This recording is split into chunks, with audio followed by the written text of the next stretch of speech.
आज हम करेंगे मैट्रिक्स की एक्सरसाइज 3.3। ठीक है, ट्रांसपोज ऑफ मैट्रिक्स। अब नाम से पता चल रहा है, इसमें हम क्या सीखेंगे, मैट्रिक्स का ट्रांसपोज। अब मैट्रिक्स का ट्रांसपोज मीन्स जब हम किसी भी मैट्रिक्स को मैट्रिक्स डिफाइन कैसे होती है, जैसे मैंने पहली वीडियो में बताया था। मैट्रिक्स मीन्स कोई भी ऐसा कोई ब्रैकेट होता है ना, उसके अंदर क्या होते हैं, उसके elements A11, A12, A21 and A22। ठीक है, जब A11 एंड A12 को बोलते हैं हम, जो ऐसे होते हैं इस जो एक हॉरिजॉन्टल में जो एलिमेंट होते हैं उनको कहते हैं हम रो, है ना, और जो वर्टिकल में होते हैं उसको कहते हैं हम कॉलम। जब रो कॉलम में और कॉलम रो में तब्दील हो जाए, चेंज हो जाए, उसको कहते हैं ट्रांसपोज ऑफ मैट्रिक्स। ठीक है, जैसे डेफिनेशन में लिखा है, if a matrix A and IJ, या I मतलब रो, एलिमेंट है ना, J मतलब कॉलम। ठीक है, V M into N matrix, then matrix obtained by interchanging the rows and columns of A is called the transpose of matrix। ठीक है, अब देखो एग्जांपल के तौर पर कोई मैट्रिक्स दे रखी है। ठीक है, कितने रो दे रखी है इसकी, हमें 3 रो एंड 1 कॉलम एंड दो कॉलम, M into N। अब इसका ट्रांसपोज कैसे लिखूंगा, ट्रांसपोज को सबसे पहले डिनोट करते हैं इससे A डैश या फिर और A T से। ठीक है, अब ट्रांसपोज किया, अब जो रो में था वो किस में हो गया, कॉलम में, और जो कॉलम में था वो किस में हो गया, देखो ध्यान से, रो में। अब जो देखो ना, ये भी ऑर्डर भी हो गया ट्रांसपोज। पहले ऑर्डर क्या था, 3 into 2, अब 2 into 3। तो ट्रांसपोज ऑफ मैट्रिक्स क्या होता है, सिंपल सी लैंग्वेज में, तब हमारा रो कॉलम में चेंज हो जाए किसी मैट्रिक्स का, एंड कॉलम रो में चेंज हो जाए। ठीक है, और नीचे लिखा हुआ है, डिनोट किससे करते हैं, A डैश या A T बोले तो यहाँ पे ट्रांसपोज। ठीक है, अब प्रॉपर्टी ऑफ ट्रांसपोज देख लेते हैं, क्या क्या सिंपल सी प्रॉपर्टी, उनको प्रूव भी कर लेंगे। ठीक है, अभी किसी भी मैट्रिक्स A अगर उसका ट्रांसपोज हम 2 बार करेंगे तो वापस मुझे क्या मिल जाएगा, ऑब्वियस सी बात है, A ही मिल जाएगा, क्योंकि A का ट्रांसपोज किया, अब फिर से उसका दोबारा ट्रांसपोज करोगे तो वापस A ही तो मिलेगा। ठीक है, अगर कोई भी स्केलर नंबर मल्टीप्लाई हो रहा है किसी मैट्रिक्स A से, उसका ट्रांसपोज कर रहे हैं, स्केलर नहीं मीन्स कांस्टेंट, जो भी है स्केलर कांस्टेंट है ना नंबर, तो वो बाहर ही रहेगा और उसका A का ट्रांसपोज हो जाएगा। ठीक है, कुछ नहीं, सिंपल सा। अगर कोई 2 मैट्रिक्स को प्लस कर रहे हैं फिर उसका ट्रांसपोज कर रहे हैं, तो किसके बराबर होगा, दोनों के ट्रांसपोज के सम के बराबर होगा। ठीक है, ये भी प्रूव करके देखेंगे। अब किसी भी 2 मैट्रिक्स का मल्टीप्लिकेशन का ट्रांसपोज करेंगे, किसके बराबर होगा, दोनों के ट्रांसपोज के मल्टीप्लिकेशन के, इसको बोले तो। अब तुम बताए, अगर किसी भी 2 मैट्रिक्स या किसी 2 मैट्रिक्स को सम या मल्टीप्लाई करते हो तो हमें क्या मिलता है, हमेशा कोई अनदर मैट्रिक्स मिलती है। ऐसे ही किसके बराबर होगी, अगर किसी भी ए मैट्रिक्स का ट्रांसपोज प्लस B मैट्रिक्स का ट्रांसपोज करोगे तो दोनों बराबर होंगे। ओके,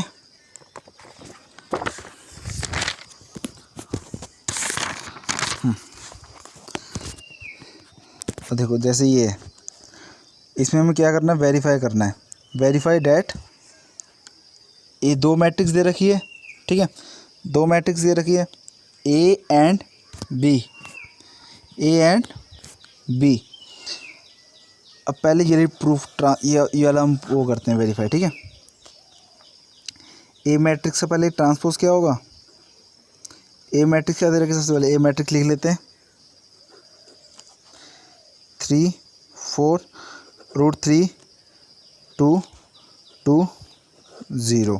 ठीक है, अब इसका ट्रांसपोज क्या होगा, मैंने क्या बताया था, इसका ऑर्डर क्या है, सबसे पहले 3 या 2, क्योंकि 2 रो है और 3 कॉलम, 2 into 3। ठीक है, अब मैंने बताया था ट्रांसपोज में क्या होगा, जो रो में है वो कॉलम में हो जाएगा। तो सिंपल सी ट्रिक है, यहाँ पे भी देख लो, इस उल्ट इंटरचेंज हो जाएगा इनका ऑर्डर, तो 3 into 2 मतलब रो कितने आ जाएंगे, 3। कैसे, देखो ये रो में हो जाएगा तो क्या आएगा, 3 √3 एंड 2। ठीक है, and 4 2 0, 3 row, 1 2 3, 2 column and 1 and 2। ठीक है, उसमें बोला क्या था हमें, बोला क्या प्रूव करने के लिए, क्या प्रॉपर्टी है, ए डैश का ए इज इक्वल टू ए। तो एक बार तो हम ट्रांसपोज कर चुके हैं, अब इसी का दोबारा ट्रांसपोज करो तो क्या आएगा, ए ट्रांसपोज का दोबारा ट्रांसपोज करेंगे तो क्या आएगा, तो ऑब्वियस सी बात है वही मैट्रिक्स मिल जाएगी, 3√3 2 है ना, और 4 2 0 मिल गई हमें, यही मैट्रिक्स थी ये 2 × 3 की। दैट मीन्स हमारी पहली प्रॉपर्टी क्या थी, ए किस ट्रांसपोज का ट्रांसपोज के बराबर होता है, ए के, प्रूव्ड। ऐसे ही मुझे नेक्स्ट तीन प्रॉपर्टी ये जो दो दे रखी है उसको प्रूव करके दिया होगा, एक्सरसाइज के क्वेश्चन करके, बहुत ईजी है, हो जाएंगे आराम से। ठीक है, और जब भी कोई डाउट होगा मैं दोबारा बना दूंगा वीडियो, अदरवाइज हो जाएंगे अगर ये सामने आ गए तो। ठीक है, और जो अब इम्पोर्टेंट जो टॉपिक है मेरा, ये वीडियो तो मैं इंट्रोडक्शन कराऊंगा, नेक्स्ट में क्वेश्चन कराऊंगा, पर तो उससे पहले तुम ट्राई करके देखना। ठीक है, अब नेक्स्ट क्या है, इसमें एक सिंपल सा कॉन्सेप्ट है, पेपर में बहुत कम पूछा जाता है, जब भी कर लेते हैं। ठीक है, और ऐसे भी अब तो 30% सिलेबस कम कर दिया है, तो ये हमारी आखिरी एक्सरसाइज है मैट्रिक्स की, क्योंकि 3.4 हटा दी गई, डिलीट हो गई। ठीक है, हाँ, सिमेट्रिक एंड स्क्यू सिमेट्रिक, कुछ नहीं, बस तुम्हें स्टेप आनी चाहिए और कुछ ज़्यादा दिमाग लगाने की जरूरत है इसमें, सिंपल सा है। ठीक है, सिमेट्रिक मैट्रिक्स क्या होती है, सबसे पहले ये जानते हैं। कोई स्क्वायर मैट्रिक्स है, क्या बोला मैंने ध्यान से, स्क्वायर मैट्रिक्स है, अगर उसका मैं ट्रांसपोज करूँगा और अगर ये दोनों बराबर आ गए, दैट मीन्स वो मेरी मैट्रिक्स क्या है, स्क्यू मैट्रिक्स, सिमेट्रिक मैट्रिक्स है। Okay, that means A is equal to उसके ए के ट्रांसपोज, तो क्या होता है वो सिमेट्रिक मैट्रिक्स, ऐसे हम बोले तो सिमेट्रिक मैट्रिक्स। ठीक है, अब आ जाओ स्क्यू मैट्रिक्स, मैं दोनों का एक एग्जांपल दूंगा, पहले सबसे पहले डेफिनेशन बता देता हूँ। ठीक है, स्क्यू मैट्रिक्स क्या होता है, अगर कोई ए मैट्रिक्स उसके माइनस ट्रांसपोज ऑफ इसके बराबर है तो उसको बोलते हैं स्क्यू सिमेट्रिक मैट्रिक्स, ऐसे। ओके, सिंपल सा, ओके, डेफिनेशन होगी। ठीक है, अब देखो एग्जांपल के तौर पे, अब सिंपल सा एग्जांपल लेते हैं, हाँ चलो, 1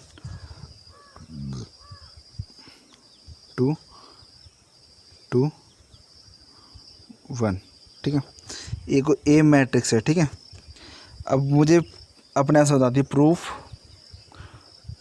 that the given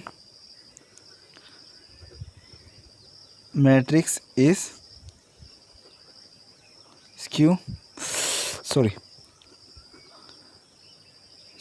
symmetric matrix. ठीक है, सिमेट्रिक मैट्रिक्स। ठीक है, अब ए मैट्रिक्स दे रखी है, तो सिंपल सा पहले क्या, ए ट्रांसपोज या टी ए। ठीक है, या ऐसे लिख सकते हो ए डैश। ठीक है, क्योंकि हमें पता सिमेट्रिक मैट्रिक्स को प्रूव करने के लिए ए उसके ट्रांसपोज के बराबर होना चाहिए। ठीक है, तो ए डैश क्या होगा, 1 ऑर्डर क्या इसका 2/2, 1 and 2, 2 and 1। ठीक है, तो जैसा कि दे सकते हो A11 A1 A12 A12 A21 A21 सारे बराबर। That means given square matrix का उसका ट्रांसपोज के बराबर है। दैट मीन्स दिस आर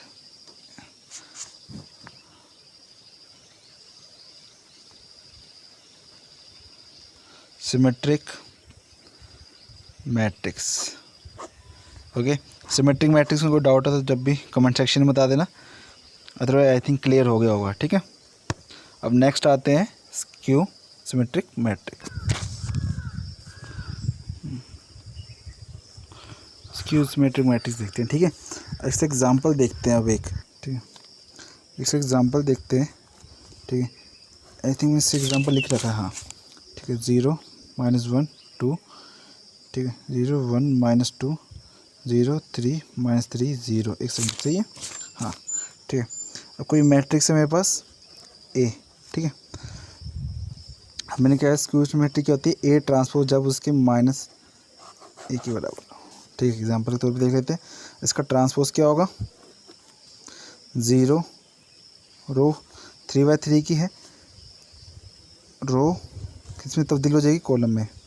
ठीक है, और जो कॉलम में है वो रो में तब्दील हो जाएगी। ठीक है, ये रो में आ जाएगा और ये कॉलम में, और सेम यही। ठीक है, 0 3 -3 0। ठीक है, ये देखो, ये रो में था, ये कॉलम में आ जाएगा, और जो कॉलम में था ये रो में आ जाएगा। Simple as that. ठीक है, अब देख सकते हो बस एक माइनस साइन का डिफरेंस है, और बाकी सब एलिमेंट सही, क्योंकि यहाँ माइनस में और यहाँ पे प्लस में है, या माइनस में और यहाँ पे प्लस में है। तो अगर मैं यहाँ पे माइनस साइन कॉमन लूँ, ए ट्रांसपोज तो ये है। अगर ए में से अगर माइनस साइन कॉमन लूँगा तो मुझे ए ट्रांसपोज ही हो जाएगा पूरा। 0 1 -2 -1 0 3 2 -3 0, जो हमारी डेफिनेशन को मैच कर रहा है। तो ये होती है हमारी स्क्यू सिमेट्रिक मैट्रिक्स।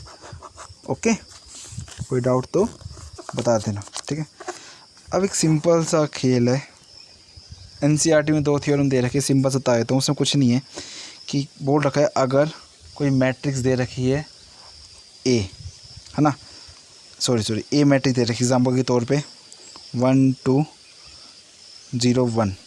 ठीक है, और अगर मैं उसका ट्रांसपोज करूं क्या होगा, अगर मैं उसका ट्रांसपोज करूं तो क्या होगा, 1 2 0 1। ठीक है, और अगर मैं इन दोनों को ऐड कर दूं, a प्लस में a डैश कर दूं,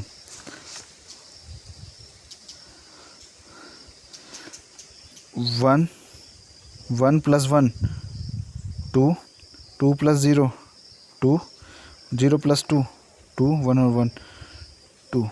ठीक है, ये नई मैट्रिक्स मिल गई। जब तुम तो तुम एक तरीके से ध्यान से देखो, अगर तुम इस मैट्रिक्स का ट्रांसपोज करोगे तो तुम्हें क्या मिलेगा, तो तुम क्या बोलोगे, ये क्या है, सिमेट्रिक मैट्रिक्स। डैट मीन्स अगर कोई मैट्रिक्स ए मुझे दे रखी है, अगर मैं उसका ट्रांसपोज करके उसके बाद ऐड कर दूं, है ना, तो मुझे क्या मिलेगी, हमेशा सिमेट्रिक मैट्रिक्स। और सेम प्रोसीजर है, अगर ए माइनस ए ट्रांसपोज कर दो तो क्या मिल जाएगा, स्क्यू सिमेट्रिक मैट्रिक्स। पूछे नहीं जाती, बस मैंने बता दिया, एनसीईआरटी में दे रखी थी। ठीक है, अब सिंपल सी बात है, जो क्वेश्चन एक्सरसाइज में दे रखे हैं जो इम्पोर्टेंट है कि अब जैसे हमने बताया कि कोई भी मैट्रिक्स दे रखी है, उसको और उसके ट्रांसपोज को जब हम ऐड करते हैं तो हमें क्या मिलता है, सिमेट्रिक मैट्रिक्स। ऐसे ही मैं कोई भी सिमेट्रिक, इसका अपोजिट कर दो, उल्टा कर दो, तो किसी भी सिमेट्रिक मैट्रिक्स को मैं एक्सप्रेस कर सकता हूँ किसी भी मैट्रिक्स के फॉर्म में। तो डैट मीन्स जो ए मैट्रिक्स है उसको मैं सिमेट्रिक एंड ये फॉर्मूला है। ठीक है, कोई भी ए मैट्रिक्स है, ए प्लस में ए डैश, है ना, ए प्लस में ए डैश प्लस हाफ ए माइनस का ए डैश, ये स्क्यू सिमेट्रिक मैट्रिक्स है और ये सिमेट्रिक मैट्रिक्स है। ठीक है, तो किसी भी ए मैट्रिक्स को मैं skew symmetric and symmetric matrix में ऐसे एक्सप्रेस कर सकता हूँ। ठीक है, क्वेश्चन तो सिंपल सा, ये थ्योरम 2 थी। ठीक है, ये क्वेश्चन करेंगे बहुत ईजी है, कुछ नहीं है। ठीक है, तो क्वेश्चन करेंगे और 6 सामने आएगा। तो ये थे हमारे इंट्रोडक्शन। अब नेक्स्ट वीडियो जो डालूंगा मैं क्वेश्चंस की डालूंगा इसकी। ठीक है, बजाता तो अपने आप ट्राई करना, और उससे पहले प्लीज़ 3.3 अपने आप ट्राई करके देखना है, हो जाएगा अगर ये कॉन्सेप्ट अपने आ जाए। ठीक है, थैंक यू।